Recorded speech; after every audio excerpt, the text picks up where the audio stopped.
পড়ার জন্য, কিন্তু সেই বিবেক বিবেচনা দিয়ে তারা আল্লাহকে খুঁজে পায় না। আল্লাহ রাব্বুল আলামিন বলেন, ওয়ালাহুম আ'য়ুনুন লা ইউবসিরুনা বিহা, তাদেরকে আমি চক্ষু দান করেছি, সেই দৃষ্টি শক্তি দিয়ে সব দেখেছে, পাহাড় পর্বত দেখেছে, নদ নদী দেখেছে, ঝর্ণা সাগর নগর সব দেখেছে, কিন্তু তারা সেই চোখ দিয়ে কোরআনকে দেখে নাই, ইসলামকে বোঝে নাই।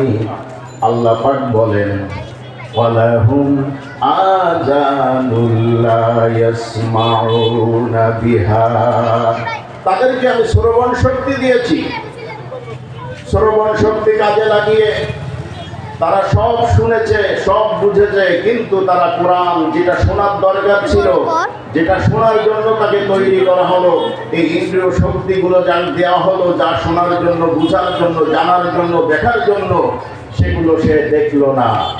আল্লাহ পাক বলেন, উলাইকা কাল আনআম, এরা হলো চতুষ্পদ জানোয়ারের মতো। প্রিয় হাজিরিন, তাহলে এরা জানোয়ারের মতো, যারা কোরআন বুঝলো না, ইসলাম বুঝলো না, জানলো না, শুনলো না, এরা হচ্ছে জানোয়ারের মতো। তাহলে জানোয়ার হচ্ছে বাঘ, তাহলে বলবো এরা বাঘের মতো। জানোয়ার হচ্ছে শিয়াল, তাহলে এরা শিয়ালের মতো। জানোয়ার হচ্ছে কুকুর, এরা হলো কুকুরের মতো। জানোয়ার হচ্ছে শুয়ার, এরা হচ্ছে শুয়ারের মতো।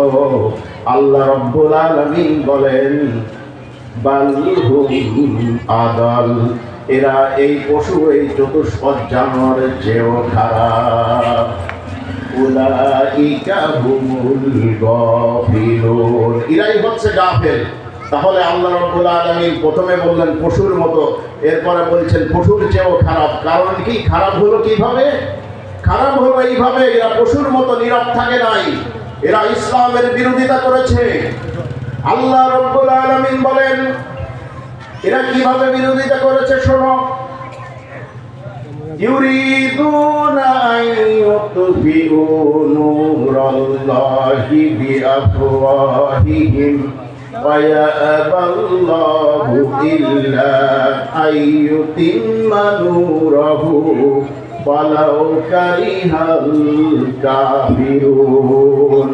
এরা মুখে ফু দিয়ে কোরআনের আলোকে, ইসলামের নূরকে নির্বাপিত করে দিতে চেয়েছে, দুনিয়া থেকে ইসলাম মিটিয়ে দিতে চেয়েছে।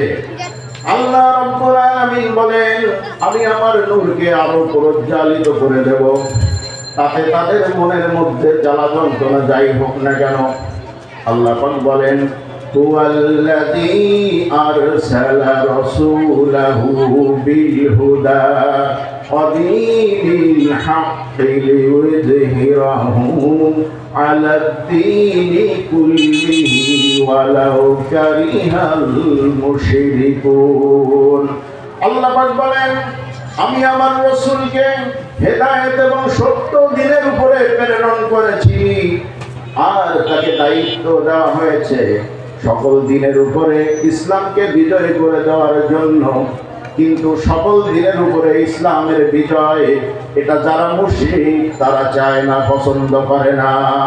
তাহলে প্রিয় হাজিরিন, মহান আল্লাহ রাব্বুল আলামিন তার রাসূলকে যে দায়িত্ব দিলেন, ইসলামকে বিজয় করার জন্য যে দায়িত্ব দিলেন, এই দায়িত্বটা মানলে মুমিনরা খুশি হয়, আর মুশরিকরা তা পছন্দ করে না। এই মুশরিকদের আরো তিনটি মারাত্মক দোষ রয়েছে।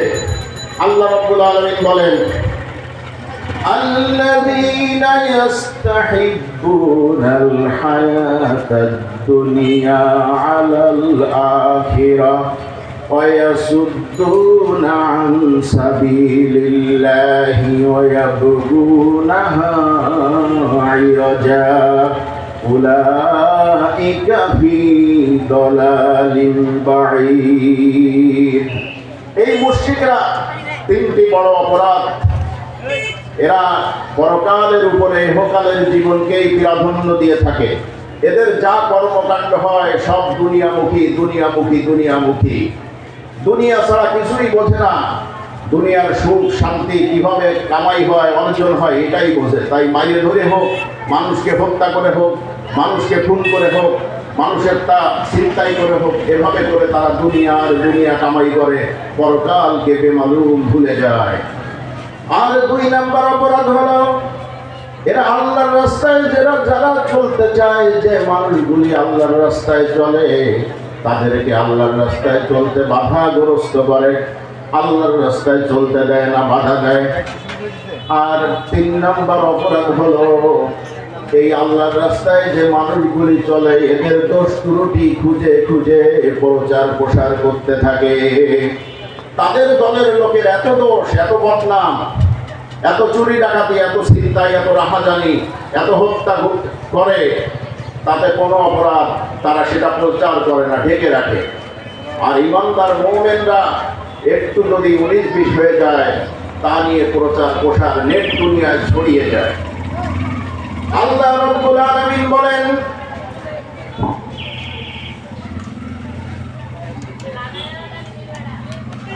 فَلَنُذِيقَنَّ الَّذِينَ كَفَرُوا عَذَابًا شَدِيدًا وَلَنَجْزِيَنَّهُمْ أَسْوَأَ الَّذِي كَانُوا يَعْمَلُونَ। আল্লাহ পাক বলেন, এই সমস্ত অবিশ্বাসীদেরকে আমি চরম শাস্তি প্রদান করব। তারা এই দুনিয়ায় যা কীর্তিকর্ম করেছে, কুকর্ম করেছে, এর প্রতিফল দেবই দেব। প্রিয় হাজিরিন, তো আমাদের জিহাদ ফি সাবিলিল্লাহ, আমাদের এদের সাথে হচ্ছে জিহাদ। ওরা আল্লাহর দ্বীন প্রতিষ্ঠিত হতে দেবে না, আর আমরা আল্লাহর দ্বীন প্রতিষ্ঠিত করার জন্য চেষ্টা করে যাব। জিহাদ করা নামাজের মতোই ফরজ।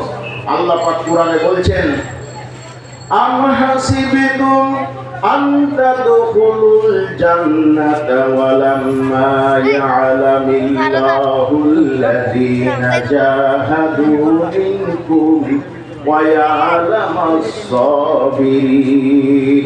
তোমরা জান্নাতে চলে যাবে এই আশা পোষণ করে বসে আছো, অথচ আমি আল্লাহ এখনো জানলাম না তোমাদের মধ্য হতে কারা জিহাদ করেছো আর কারা ধৈর্য ধারণ করেছো, এটা এখনো জানলাম না।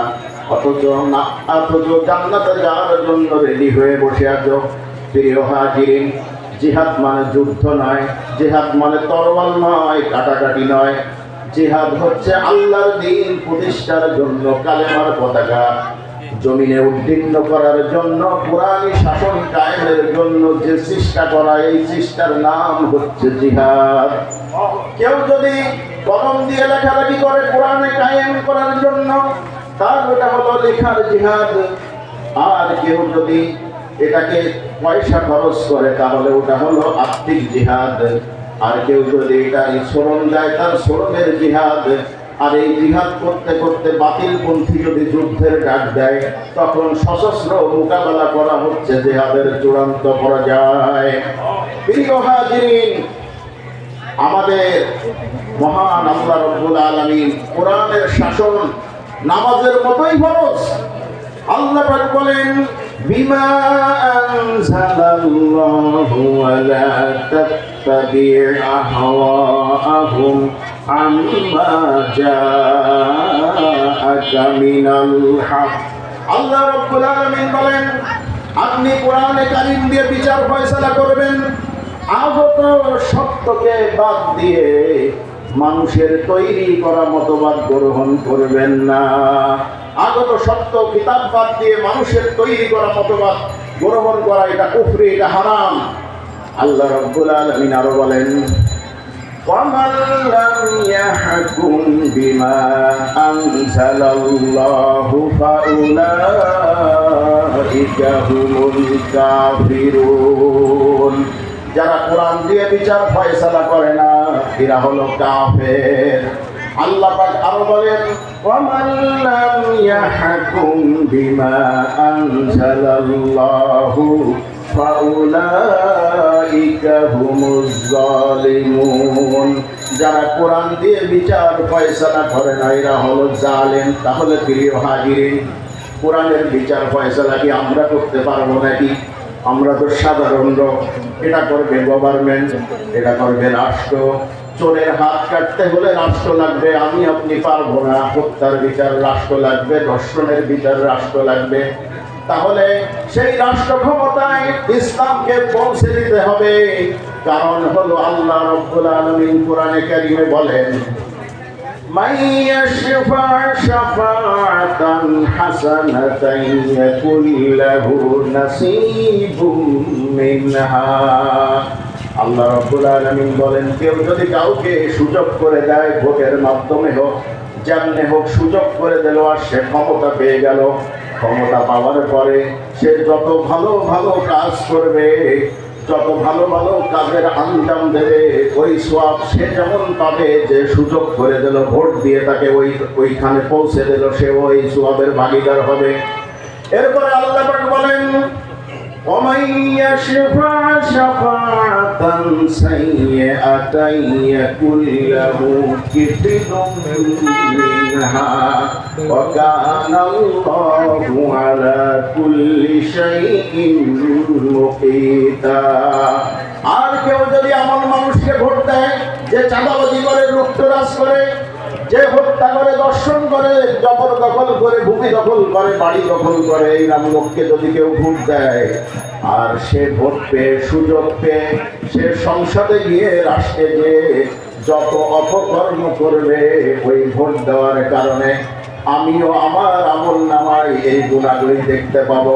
অনেক হাজী সাহেব, অনেক নামাজি কিয়ামতের ময়দানে দেখবে তাদের আমল নামায় জিনার গুনাহ, তাদের আমল নামায় লুটের গুনাহ, হত্যার গুনাহ। তখন তারা বলবে, আয় আল্লাহ, এই গুনাহ তো আমরা করি নাই। কিন্তু আল্লাহ রাব্বুল আলামিন, তুমি গুনাহ করো নাই, কিন্তু তুমি একটা খারাপ মানুষকে ভোট দেওয়ার কারণে, খারাপ মানুষকে ক্ষমতায় দেওয়ার কারণে, খারাপ মানুষকে সুযোগ দেওয়ার কারণে ওই গুনাহগুলি তোমার আমল নামায় এসে যাবে। আল্লাহ সর্বই শক্তিমান। প্রিয় হাজিরিন, সময় খুব সংক্ষেপ, তো আমি বলতে চাই, ইসলাম কায়েমের জন্য খুব কষ্ট রসুলরা করেছে। আমাদের নবীরা খালি, আগের নবীরাও করেছে। আমি একটি হাদিস শোনাই, আমাদের নবী যে কষ্ট করেছেন। হযরত খাব্বাব আল্লাহর নবী কাবা শরীফের ছায়ায় ফরমাচ্ছিলেন। হযরত খাব্বাব রাসূলুল্লাহর খেদমতে আসলেন আর বললেন, ইয়া রাসূলুল্লাহ, আলা তাস্তানসিরু লানা, আলা তাদউ লানা। হে রাসূল, আপনি কি আমাদের জন্য সাহায্য প্রার্থনা করবেন না? আল্লাহর কাছে আপনি কি আমাদের জন্য দোয়া করবেন না? আমরা তো কাফেরের হাতে মার খেতে খেতে শেষ হয়ে গেলাম। আল্লাহর নবী কাঁধ হয়ে শোয়া ছিলেন। হযরত খাব্বাবের কথা শুনে তিনি উঠে বসলেন আর বললেন, খাব্বাব শোনো, তোমাদের আগে এই জমিনের যারা ইলমের দাওয়াত দিতে এসেছিলেন, ইসলাম বিদ্বেষী রাষ্ট্র শক্তি তাদেরকে ধরতো, তাদের জন্য জমিনে গর্তকরণ করা হতো। এরপরে ওই গর্তের ভিতরে কোমর পর্যন্ত গেড়ে দিত। এরপরে করাত আনা হতো, করাতটি মাথার উপরে রাখা হতো। এরপরে ওই মানুষটিকে, জীবিত মানুষটিকে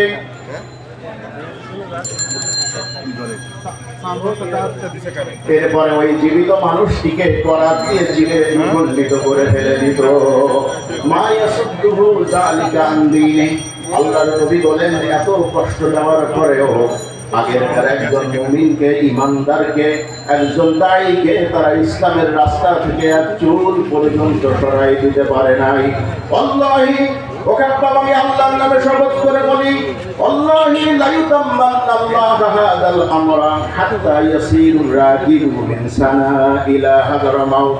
ও খাব্বাব, সেদিন বেশি দূরে নয়, আমি আল্লাহর নামে শপথ করে বলি, ইয়ামিনের রাজধানী সানা থেকে শুরু করে আরবের হাযরামাউত পর্যন্ত হাজার হাজার মাইল রাস্তা লোকেরা যাতায়াত করবে। সুন্দরী যুবতী রমণীরা যাবে, ব্যবসায়ীরা তাদের মালামাল নিয়ে, টাকা পয়সা নিয়ে যাবে, রাতেও যাবে, দিনেও যাবে। লা ইয়াখাফু ইল্লাল্লাহ। এই মানুষগুলির মনের মধ্যে আল্লাহর ভয় ছাড়া কোনো ভয় থাকবে না। কোনো মেয়ে দর্শিত হবে না, কোনো ব্যবসায়ীর সম্পদ চুরি হবে না, ডাকাতি হবে না। ওয়ালাকিন্নাকুম তাস্তাজিলুন, তোমরা বড্ড তাড়াহুড়ো করছো, তাড়াহুড়ো করো না। এমন সময় আসবে, এমন সমাজ আসবে, প্রিয় হাজিরিন, আল্লাহ রাব্বুল আলামিন বলেন আগেরকার নবীরা মাসাতুহুমুল বাসাউ ওয়াদ-দাররাউ ওয়া যুলজিলু হাত্তা ইয়াকুলার রাসূল ওয়াল্লাযীনা আমানু মা'হু মাতা নাসরুল্লাহ। আল্লাহ রাব্বুল আলামিন বলেন আগেরকার নবী এবং তাদের সঙ্গীরা সাথীরা এত কষ্ট তাদের হয়েছে, এত তারা বিচলিত হয়েছে, এক কথায় তাদের চোখে মুখে তারা আন্ধারে দেখেছে, এ কথা তাদের জবান থেকে বেরিয়ে গেছে, মাতা নাসরুল্লাহ, হে আল্লাহ তোমার সাহায্য কখন আসবে। এই পর্যায়ে যখন পৌঁছে যায় আল্লাহ পাক সঙ্গে সঙ্গে ঘোষণা করে দেন আলা ইন্না নাসরাল্লাহি করিব, তোমাদের জন্য সাহায্য আমার অবধারিত, এখনই আমার সাহায্য। প্রিয় হাজিরিন, রাষ্ট্র ক্ষমতা এই জন্য প্রয়োজন, রাষ্ট্রে ক্ষমতা থাকলে ইসলাম কায়েম করা যায়, রাষ্ট্র ক্ষমতা দিয়ে কোরআনী শাসন কায়েম করা যায়, আবার দুর্নীতিও করা যায়।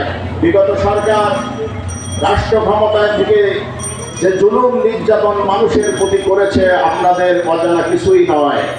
আল্লামা সাঈদী রাহিমাহুল্লাহ একজন আলেম, প্রখ্যাত একজন আল্লাহর ওলি, 50টি বছরের উপরে ইসলামের দাওয়াত, কোরআনের দাওয়াত গোটা বিশ্বে দিয়েছে।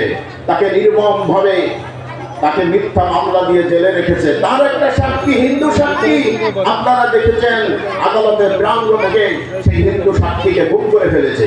এভাবে করে কষ্ট দিয়েছে, শেষ পর্যন্ত আল্লামা সাঈদী রাহিমাহুল্লাহকে হত্যা করে ছেড়েছে। এটা হলো তাদের রাষ্ট্র ক্ষমতার অপব্যবহার। প্রিয় হাজিরিন, আমরা এখানে একটা মাহফিল করতে চেয়েছিলাম আরো 5-6 বছর আগে। তখন এখানকার আমলিকের কিছু ভাইরা আমাদের তৈরি করা স্টেজটাকে ভেঙে দিয়েছিল, এটা ছিল তাদের রাষ্ট্র ক্ষমতা। এরপরে এইখানে বিস্কুটের দোকানদার আমার পাশে বসা বেলাল ভাই, নিরীহ মানুষ, তাকে দিল মামলা, আরো কয়েকজনকে মামলা দিল, সেই মামলায় তারা 3টি মাস জেল খাটলো। এই রাষ্ট্র ক্ষমতার অপব্যবহার করা যায়। আবার এই রাষ্ট্র ক্ষমতা যদি মুমিন বান্দারা পায় তারা কি করবে? আল্লাহ পাক বলেন আল্লাযীনা ইম্মাক্কান্নাহুম ফিল আরদ আকামুস সালাহ ওয়া আতাউজ যাকাতা ওয়া আমারু বিল মা'রুফি ওয়া নাহাউ আনিল মুনকার ওয়ালিল্লাহি আকিবাতুল উমুর। الذين ইম্মাক্কান্নাহুম ফিল আরদ আকামুস সালাহ ওয়া আতাউজ যাকাত। আল্লাহ পাক বলেন আমার মুমিন বান্দারা যদি ক্ষমতা পায়, রাষ্ট্র ক্ষমতা যদি তারা পায়, তারা 4টি কাজের আঞ্জাম দিবে। 1 নাম্বার তারা নামাজ কায়েম করে ফেলবে, 2 নাম্বার যাকাত আদায় করবে, 3 নাম্বার সৎ কাজের আদেশ দিবে, 4 নাম্বার অসৎ কাজে বাধা দেবে। প্রিয় হাজিরিন, এজন্য সামনে নির্বাচন, আপনারা সতর্ক থাকবেন। ইনশাআল্লাহ এবারের ক্ষমতা চাই আমরা ইসলাম পন্থীদের হাতে, এবারের শাসন চাই কোরআনী শাসন। আখির দাওয়ানা আলহামদুলিল্লাহি রাব্বিল আলামিন। আসসালামু আলাইকুম ওয়া রাহমাতুল্লাহ।